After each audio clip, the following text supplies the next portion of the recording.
Paano kung may isang drone na kayang lumusot sa lahat ng depensa at wasakin ng isang military aircraft sa loob lang ng ilang minuto? Ganap na alas 3:47 ng hapon noong Enero 25, 2026, kalmadong ibabaw ng Black Sea. Sobrang kalmado para sa susunod na mangyayari. 6 na Ukrainian UJ-20, 6 na drones ang mabilis na lumitaw mula sa mga alon sa kanlurang bahagi ng Crimea. Lumilipad sila sa taas na halos 15 metro lang sa ibabaw ng tubig. Ang kanilang silhouette ay tila nilamon ng sea clutter. Gumagalaw sila sa bilis na 170 kilometro bawat oras. Sapat na bagal para magmukhang hindi mapanganib, pero sapat na direkta para magmukhang may layunin. Hindi ito reconnaissance. Ito na ang unang bugso ng pag-atake. Bawat drone ay napanatili ang formation sa loob ng eksaktong 42 segundo. Pagkatapos, pinagdikit nila ang kanilang distansya sa kulang 120 metro sa pagitan ng bawat airframe. Walang radio chatter, walang GPS pings, at walang electronic noise na maglalantad sa kanila. Mula sa distansyang 39 na kilometro, diretso silang nakatutok sa Katia Air Base sa hilaga ng Sevastopol. Isa ito sa pinakabinabantayang airspace sa buong rehiyon. Sa loob ng isang Pantsir S, isa combat vehicle, mabigat ang atmosfera dahil sa init at tensyon. Ang mga cooling fan ay umaalingaw-ngaw habang ang mga screen ay kumikislap. Ang fire control radar ay nakakita ng isang bagay na hindi dapat naroon. Mga contact na lilitaw ng kalahating segundo, tapos ay biglang maglalaho sa static.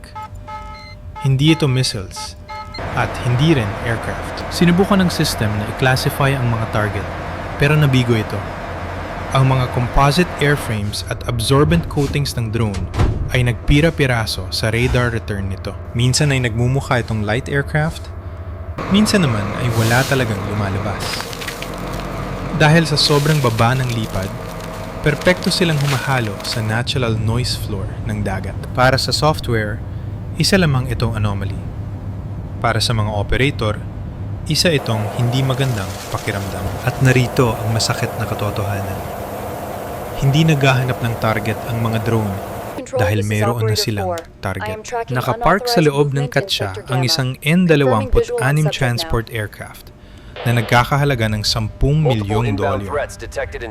Napili na ito ilang araw pa bago ang strike dahil sa kahalagahan nito sa logistics. Ang mga drone ay sumusunod lamang sa isang pre-written path patungo rito. Bawat minuto at bawat metro ay kalkulado. Bandang alas 11 at 48 minuto ng gabi, ang pinakamahal na air defense system sa rehiyon ay huli na sa pag-react. At ang totoong attack ay hindi pa man din nagsisimula. Sa ganap na alas 3:30 ng hapon, 2 sa 6 na drone ang humiwalay sa formation. Bigla silang pumanik paitaas sa bilis na halos 6 na metro bawat segundo. Sa loob ng wala pang 1 minuto, narating nilang altitude na 2,200 at 50 metro. Nasa itaas na sila ng sea clutter na nagprotekta sa kanila kanina. Para sa mga operator sa loob ng Pantsir S-1, ang biglaang pag-akyat na ito ay tila isang escalation. At ang bawat escalation ay nangangailangan ng tugon. Habang umakyat ang mga drone, nagbago ng husto ang kanilang signature. Ang dating mahinang radar echoes ay biglang lumaki at naging matindi ang threat level. Sa fire control screen, ang dalawang maliliit na contact ay naging kasing laki na ng medium bombers. Ang kanilang radar cross-sections ay lumaki ng higit sa 700 beses. Para sa logic ng system, hindi na ito maliliit na intrusion. Itinuring na silang priority targets. Ang mga turret ay lumingon pa itaas. Ang mga hydraulic system ay dumanas ng matinding load. 2 beses na pinindot ng operator ang launch command. 257E-6 interceptors ang mabilis na lumabas mula sa kanilang canisters at humarot sa bilis na Mach 3.7. Bawat missile ay nagkakahalaga na higit 100,000 dolyar. Pero baliwala ang gastos ngayon. Ang mahalaga ay mapatigil ang banta. Sa itaas ng coastline, Sumabog ang bawat missile malapit sa target nito.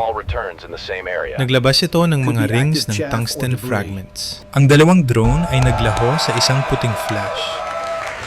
Ang pagkawasak nila ay malinis, mabilis, at kasiya-siya para sa mga operator. Sa screen, naglaho na ang malalaking radar contacts. Sa loob ng sasakyan, sa wakas ay nakahinga ng maluwag ang mga tauhan. Ang hindi nila alam, ang mga drone na iyon ay walang dalang camera o explosives. Wala rin silang dalang mission-critical electronics. Sila ay mga flying decoys lang. Mga lightweight frames na puno ng extra fuel at signal enhancement hardware. Idinisenyo sila para mamatay sa isang maingay at mahal na paraan. Habang humuhupa ang usok at nag-reset ang radar system, isang mas mapanganib na sitwasyon ang nabubuo. Habang ipinagdiriwang ng pansir ang dalawang kills, 4 na totoong drone ang mabilis na lumalapit sa layong 12 kilometro. Ang mga ito ay nakakalat, mababa ang lipad, at tahimik. Ang system na kakamulta pa lang ay haharap sa isang problema na hindi kayang lutasin ng missiles. Ganap na alas 4:02 ng hapon, ang mga natitirang drone ay nagpatuloy sa bilis na 100 at 80 kilometro bawat oras. Lumilipad sila ng sapat na mababa para manatili sa ilalim ng optimized tracking envelopes. Ang kanilang kilos ay kalmado. Ginagabayan lamang ng inertial data at visual reference.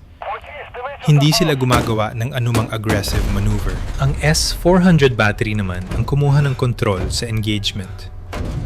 Nagkaroon na ng launch authorization. Ilang sandali pa, isang long-range interceptor ang lumipad ng mabilis patungo sa upper atmosphere. Ang guidance system ng missile ay nakalock sa isa sa mga drone. Hindi katulad ng short-range systems, ang intercept na ito ay idinisenyo para sa sigurong pagkawasak. Eksaktong sumabog ang missile sa kalkuladong punto nito. Agad na nawasak ang drone at nagkapira-piraso sa hangin. Ang mga debris ay nahulog na lamang ng walang panganib. Sa command screens, nawala ng track. Ang kill ay beripikado at hindi matatanggihan. Pero ang interception na yun ay may ibang nagawa na hindi agad nakita. Sa loob ng ilang critical na segundo, ang focus ng radar ay kumitid. Ang fire control priority ay nagbago. Habang nakatutok ang lahat sa pag-confirm ng kill, isang drone ang nakalusot sa engagement zone. Lumilipad ito ng mas mababa at mas malapit sa lupa kaysa sa inaasahan ng anumang model. Nang muling makuha ng system ang kontrol sa airspace, huli na ang lahat. Ang natitirang drone ay bumaba patungo sa loob ng Kachcha Air Base.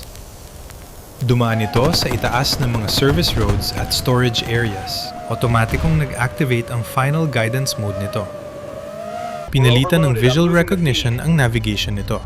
Ang onboard processor ay nag-scan ng mga hugis, anino, at geometry ng mga bubong hanggang sa mahanap nito ang kapareha, isang hardened storage hangar. Sa loob, naroon ang isang N-26 transport aircraft, may kargang fuel, at napapaligiran ng maintenance equipment. Nakasara ang mga pinto ng hangar, kaya inakalang ligtas ang aircraft. Bahagyang gumilis ang UAV habang tinitiyak ang pagbulusok nito. Pagkatapos, direkta itong sumalpok sa hangar. Tumagos ito sa outer structure at sumabog sa gitna ng saradong espasyo. Ang pagsabog ay hindi lumabas na parang fireball. Imbes ay lumawak ito papasok. Ang pressure ay tumama sa mga padoy na semento at bakal, dahilan para lalong lumakas ang puwersa nito. Agad na nagapoy ang fuel vapors at sunod-sunod na bumigay ang mga internal supports. Ang N-26 ay hindi lang tinamaan ng shrapnel. Nadurog ito dahil sa mismong kapaligiran na dapat ay nagpoprotekta rito. Nang humupa ang usok, wasak na ang hangar at hindi na mapapakinabangan ng AN-26 sa loob. Nagtagumpay ang interception at perpekto ang ginawa ng depensa. Ngunit ang atake ay hindi kailanman umasa sa isang landas lang. Ilang minuto bago ang mga interception at pagsabog, nagsimula na ang kabiguan sa loob mismo ng logic ng defense network. Ang mga unang contact ay lumitaw sa layong 36 hanggang 38 kilometro mula sa Pampang. Sa radar scope, sila ay unstable at pabalik-balik ang signal. Isang sweep ang magsasabing kasing laki ito ng light aircraft.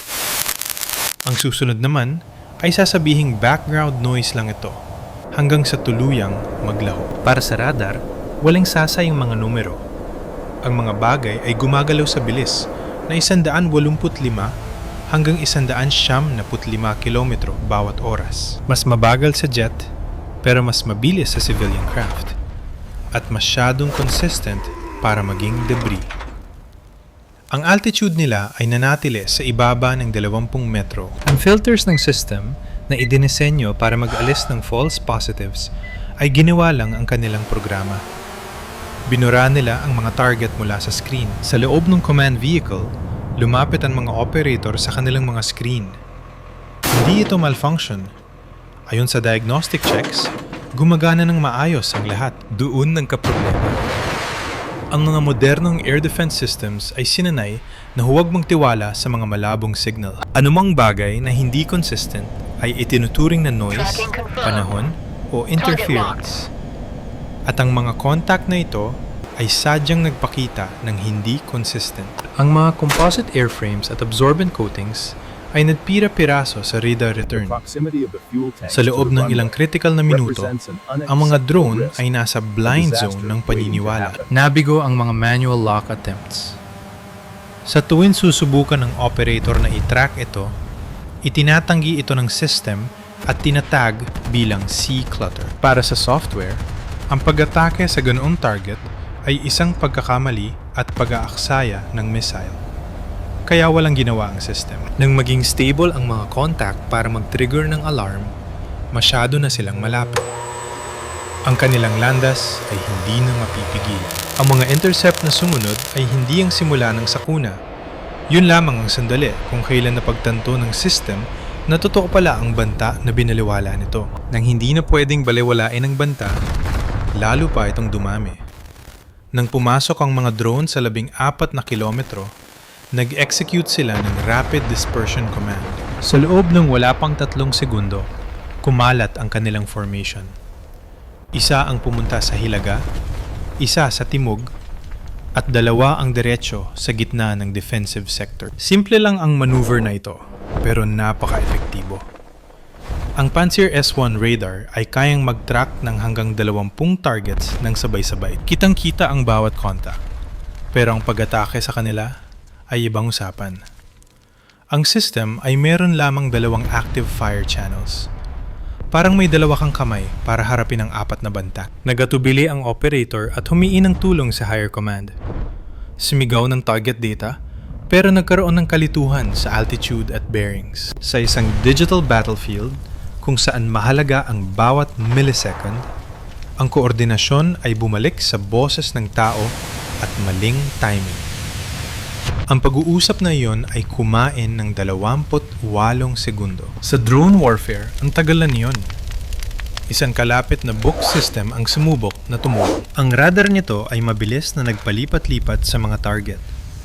Ang proseso ay tumatagal ng 400 at 80 milliseconds bawat cycle. Ngunit sa bawat gap na yon, ang missile ay lumilipad ng bulag. Umaasa lang ito sa predictive mathematics imbes na aktwal na obserbasyon. Sinamantala ng mga drone ang gap na yon nang hindi nila nalalaman. Ang kanilang guidance scripts ay nagpakita ng hindi regular na paggalaw. Bahagyang akyat, biglang baba, at mababaw na liko. Ang paglihis ng 20 hanggang 30 metro ay sapat na. Pagbalik ng radar sa target, ang missile ay nakatutok na sa kung nasaan ang drone kanina, hindi kung nasaan na ito ngayon. Isang interception lang ang bahagyang nagtagumpay. Isang missile naman ang naubusan ng enerhiya sa maling direksyon. Wasak ang isang drone, pero marami pa rin ang sumusulong. Ang nabigo rito ay hindi ang range or firepower, kundi ang synchronization. Ang mga system na binuo para gumana ng perpekto ng mag-isa ay nagkaguluhan sa timing. Nang subukan nilang bawiin ang kontrol, lagpas na ang mga drone sa line of defense. Nang humupa ang ingay, ang naiwan ay hindi gulo, kundi katahimikan. Sa loob ng Katsa Air Base, isa-isang nag-reboot ang mga system. Ang mga radar console ay nagpakita ng malinis na langit. Ang engkwentro ay tumagal lang ng kulang sa 13 minuto. Pero sapat na ito para wasakin ang kumpiyansa ng buong defensive network. Ang mga numero ay nagpapakita ng malapit na katotohanan. Ang mga interceptor missiles na nagkakahalaga ng milyon-milyon ay ginamit laban sa mga target na mura lang. Ang depensa ay hindi gumuho dahil sa kakulangan ng teknolohiya, kundi dahil sa sobrang specialization. Bawat system ay ginawa ang kanilang papel ng tama, pero hindi sila nagtugma-tugma.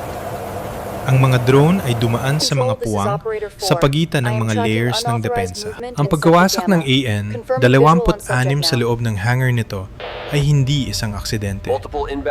Ito ay isang strategic message. Ang mga hardened shelters at automated response ay binuo para sa mga banta na madaling hulaan. Nagtagumpay ang atake dahil tinanggihan nito ang predictability. Hindi kailangan ng malaking puwersa o advanced stealth fighters. Sapat na ang murang airframes, preloaded logic, at ang katotohanang mas nantitiwala ang modern defenses sa kanilang filters kaysa sa kanilang instincts. Nang matapos ang damage assessment, isa lang ang konklusyon. Ang air defense network ay hindi tinalo ng mas malakas na firepower, kundi ng isang uri ng digmaan na hindi nila inaasahan. Malinis na uli ang langit sa Katsa. Pero ang paniniwalang ligtas ito ay tuluyan ng naglaho. Nang mawala ang usok, walang nagbago sa hitsura ng langit. Pero ang lahat ay iba na. Ang labanang ito ay hindi pinagpasyahan ng kung sino ang may mas maraming missile o mas mabilis na radar. Pinagpasyahan ito ng kung sino ang nakakaalam sa limitasyon ng mga system na yon. Ilang murang drone ang nagpakita ng mga butas sa kumpiyansa ng militar, kung saan ang automation ay pumalit sa pagpapasya at ang bilis ay naging kahinaan imbes na proteksyon. Ang pagkawasak ng N-26 ay isang babala. Ang modernang air defense ay binuo para pigilan ang inaasahan nitong makita. Sa sandaling ang banta ay kumilos ng kakaiba, kahit ang pinaka-advanced na network ay magsisimulang magkaproblema. At ito ay nag-iiwan ng isang mahalagang katanungan. Kung ikaw ang responsabale sa pagtatanggol sa base na yon, ano ang una mong babaguhin? Ang teknolohiya ba? Ang doktrina? O ang paraan ng paggawa ng desisyon? Ibahagi ang inyong opinyon sa comment section. Kung ang analysis na ito ay nagbigay sa inyo ng bagong perspektibo, huwag kalimutang i-like, mag-subscribe at samahan kami sa susunod na kwento kung saan ang teknolohiya ay umaabot sa kanyang limitasyon.